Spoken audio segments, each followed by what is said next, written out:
de réponse dans les 6 mois suivant la date du récépissé, cela signifie que la déclaration de perte de nationalité française est enregistrée. Et c'est la même chose que ce que Maître Tine a dit. Donc, ça veut dire que dans les talks, tu es sur un site internet. Si bien sûr tu n'es pas concerné par la fiscalité, sur un site internet, tu enregistres la demande comme quoi tu veux perdre ta nationalité si tu es de mère ou de père français. D'accord? Sauf que fait, dans les 6 mois, même si tu n'as pas reçu de réponse, ça veut dire aujourd'hui que la déclaration est actée. C'est ce qui a été dit. Aïcha, c'est une question. C'est une question aussi. Je peux vous envoyer aussi un document parce que vous devez lire ben cas. Et c'était le cas de Karim Wade. Attendez, non. Xam nga da nga may poser question ba après juger atténuer c'est le cas. Donc yow da nga jël position. Mais non. Non mais da nga jël position. Mais si da nga jël position. Vous m'avez posé une question, je suis en train de vous répondre. D'accord. Laissez-moi vous répondre. Allez-y. Il y a plusieurs cas de figure. De perte par renonciation. Mon a lire un texte long, mais c'est pas le débat ici. Moi, il n'est pas dans le cas de renonciation. L'autre ñu defal ko décret. Il est dans le cas de perte de lien d'allégeance. Texte yaa ngi nii yi ngay lire mun naa ko fi lire mais du loolu moo ñu fi indi. Man indiwuma fi pour ay débat juridique le Conseil constitutionnel. Premier cas, la perte de la nationalité par déclaration. Mu ngi nii. Deuxième cas, la perte de nationalité par décret. Donc yow mënoo ne benn cas moo am. Non, j'ai pas dit ça. Non, attendez, da nga may déglu quoi, puisque lire nga ay kii. Mënoo ne benn cas moo am. Te mënoo trancher fii yow ni que cas bi cas par déclaration la war a mën a nekk. Ki ko wax tamit xam na ni waxul dëgg. Dafa far. Ki ko wax xam na ni waxul dëgg dafa far. Texte yaa ngi nii mun naa leen ko bàyyil mun nga ko poster ci site bi ku ko bëgg lire. Xam nga Sénégal mooy problème boo xam ne. Mooy dañuy bëgg toujours di yóbbu débat bi fu mu nekkut. Dafa am texte par perte par décret. Décret boobu nag mooy wax effectivement on te libère te loolu tax ñu def décret par libération des liens d'allégeance. Et le texte français prévoit que la demande peut être refusée. Ñële te par déclaration mun nañ ko bañ a refuser duñ ko refuser sax dañ la koy bàyyi rek boo toogee tontu wuñ la sax mun nga dem. Mooy dans les 6 mois. mais am na ñoo xam ne bu ñu defee seen demande mun nañ la ko bañal parce que mun nga nekk un Français qui détient des secrets nucléaires qui détient des secrets français stratégiques ne damay def déclaration dem toogi Russie def sama déclaration nekkatuma citoyen français yóbbaale ay secret nga dem ne France dañu kii ba loolu ku la ko wax sax waroo ko nangu. Sujet boobu dañ ko bàyyi ak juriste dinañ ci trancher moom dafa am décret. La seule preuve qu'il a donnée au Conseil constitutionnel actuellement, mooy décret bi. Pourquoi deful ni j'ai fait ma demande depuis 2 mois ou 6 mois, on m'a pas répondu. Donc en vertu de tel article, au moment où je déposais ma candidature, j'étais plus français. N'écoute. Et si c'était le cas, mais depuis 2016, entre 2019, ba léegi décret amoon na. Pourquoi c'est le gouvernement actuellement qui a le décret? Attendez. Cette république-là, c'est pas une farce. Ay gars yu toog fale di leen liiral ay bout de benn article décret wala benn ay loi française di bàyyi yeneen yi pàcc yi pour nax sénégalais yi pour dóor leen ay marteau parce que dañu far. Mun nga nekk maître. Moi j'ai un maître de conférence en droit constitutionnel. Qui a écrit tout ce que j'ai écrit. C'est pas moi qui ai écrit. Maître de conférence en droit constitutionnel, qui a fait ses études en France, qui a enseigné dans des universités françaises et bu toog fii ci Sénégal mu ngi may déglu bu doon xam naa ni problème boobu naa ko indaale. Avocat mooy lan avocat day lay lu nekkut avocat da koy wóor ni lii nekkul mu lay ko am na après ñu newuñu ci loolu xam nga lan la ñu ne mooy 2019. Mais qu'est-ce qui s'est passé donc en 2019 le Conseil constitutionnel parce que sa candidature était invalidée pour une autre raison. Oui, mais n'a pas parlé toujours de nationalité. Il faut aller demander au Conseil constitutionnel. Cette fois également, ils n'ont pas parlé de national. Mais vous faites que la liste n'est pas encore définitive. Le 20, la candidature est définitive ou définitive. Oui, on veut savoir pourquoi. Parce que le Conseil constitutionnel défini. C'est ce qui n'est pas normal. Jàpp naa ni loolu normal. Conseil constitutionnel bu ñu ko joxee élément mu nekk ci réewum Sénégal dégg débat wu sur nationalité ay candidats jàpp ni am na ay ñoo xam ne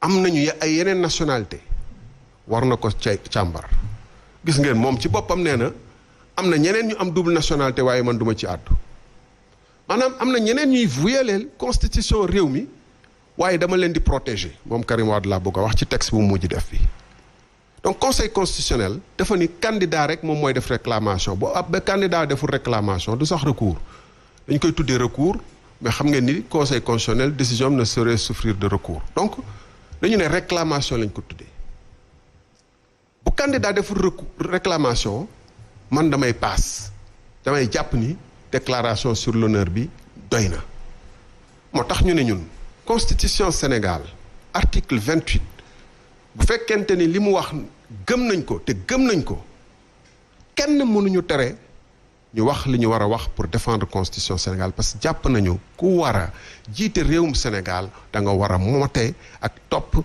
ak kii constitution Sénégal voilà loolu rek moo tax la ñu bañaloon président Macky Sall ci article 27 de la constitution deuxième mandat moom la ñuy bañal keneen ku mu munta doon ci leneen lu mu munta doon lu constitution bi mayewul wala tere ko parce que mënoo ne da ngay jiitam réew soldats yi ñu dem géej nga leen di yabal ñuy dem ay Niger di xeexi wala bëgg leen yabal Mali ñu fay joxe seen bakkan jox leen ci géej gi di leen jox ordre ñuy obéir li la ko may mooy constitution bi te ñoom sañu ñu violer nga ne yow damay violer constitution bi amul problème bu keneen violer constitution bi tamit ma gis ko muy violer loolu la wax ci tuitement ma yëg ko sama yoon newu ci et il prétend diriger le pays pour veiller sur la constitution et la bonne application de la constitution. alors loolu day na waar alors xam nga débat bi oui foofu la war a nekk foofu la war a nekk li kii trois français wax dafa leer naññ moo tax ñu defal ko décret rupture de lien d'allégeance décret boobu mënul rétroactif maanaam c'est pas parce que indi nga décret le 16 avril le 16 janvier te war na mën a jël effet 23 décembre 2023 bi nga xam ne ci la ñu ni dossiers yi war nañ ko motal ku indi après minuit ce dossier lu ci manqué baaxut donc décret wu 16 dama bëgg Sénégalais xam loolu. alors c'est malheureusement pas aux Sénégalais d'en juger. décret wu. justice moom mooy juger. le conseil constitutionnel soxlawul nga ma fiy laaj. non mais je veux dire bàyyi ma wax sama xalaat. non mais je veux dire yaa ngi wax Sénégalais juger mais Sénégalais même bu ñu juger Sénégalais juger dama ne dama bëgg Sénégalais yi xam. nee naa Aïcha tey yow moom dafa mel ni da ngay waxtaan ak maître Tine ba mu doy waxtaan ak gars yi ba mu doy bañ ma kii. dama ni mais si. président mais non on pose juste des questions pour que Sénégalais yi donc bu ma dagg ñu mën a comprendre effectivement et quand on prépare une émission effectivement on appelle tout le monde pour essayer de comprendre comme ni ñu woowee sa ay service woo service keneen ak keneen ak keneen def suñu ay recoupement non ba may wax ak Sénégalais yi doo ma dagg di ma ne non c'est pas aux Sénégalais d'en juger Sénégalais yi ñoom ñooy juge en dernier. est-ce que c'est aux Sénégalais d'en juger. non waxuma Sénégalais yi ñooy juger cour constitutionnelle mooy juger.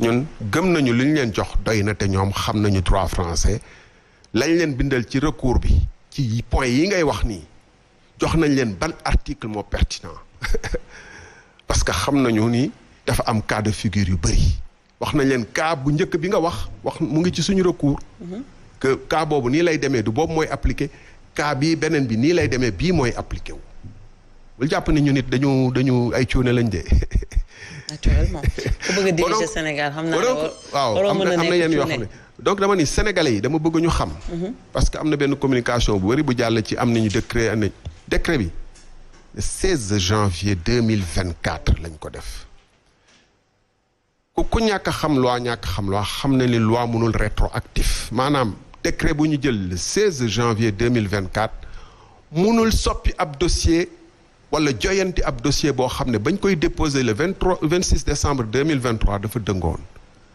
ba liste conseil constitutionnel taxaw liste bi boo ko nee woon attention naa la indil beneen décret boo xam ne ñëwagul mu ngi ci yoon bi baaxut bu fekkoon te ni tamit loolu ma conclure ci point boobu mu jeex bu fekkoon te tamit dénoncer déclaration bi rek doy na di nga ne def naa sama déclaration à telle date mu ngi nii la preuve que j'ai déposé naa maintenant article sangam ak sangam bi nga xam ne moom moo nekk sama cas nee na lii doy na parce que tontu guñ ma D'accord. Alors, l'autre question, c'est lan moo tax peut-être, vous l'avez dit, hein, vous l'avez soutenu, et je pense que topp nañ saa écrit ba xam nga ne justement c'est par rapport à la démocratie ak état de droit moom moo tax nga soulever cette question. Vous avez aussi entendu la réponse de Karim Wade qui soutient peut-être dafa am ñu nekk sa ginnaaw ñoom ñoo tax tey jii nga soulever cette question. Qu'est-ce qu'on peut retenir de tout ça? En plus, vous l'avez dit tout à l'heure, da nga attiré sama attention, vous étiez dans le F24. Et F24, ils ont toujours soutenu que dañoo bëgg des élections libres, transparentes et inclusives. Na ñëpp bokk, que ça soit Khalifa Ababacar Sall ou Karim Wade. Donc aujourd'hui, qu'est-ce qui s'est passé pour que ñu remettre ça sur la table? Attention. Pour répondre aux Sénégalais. Attention, F24 newul ni na ñëpp bokk sans condition de loi, dans le respect des règles de loi, naturellement. Na ñëpp bokk élection inclusive dans le cadre du respect des règles de loi. Encore que man F24 mun nañu ma def en minorité foofu. néew ma c'est le cas dama ne mun nañu ànd ci assemblée boo xam ne majorité bi nee na lii man gisuma ci sama bopp du ma tere bu ma génnee wax ne man de lii mooy sama xalaat ci mbir mi d'accord mais ma fàttali F24 lu ko tax a jóg lu ko njëkkoon tax a jóg. C'est l'article 27 de la Constitution. Touche pas à ma Constitution. Donc F24 mënul bañ ñu wax ci article F28. Maintenant question d'interpellation lay doon peut-être. ñi d'accord nañ ci lii ñi d'accord nañ ci lii benn. ñaar ñoom wax dañoo la gën a xam ne man duma nitu kenn. bañ may njëkk a wax ni que man nitu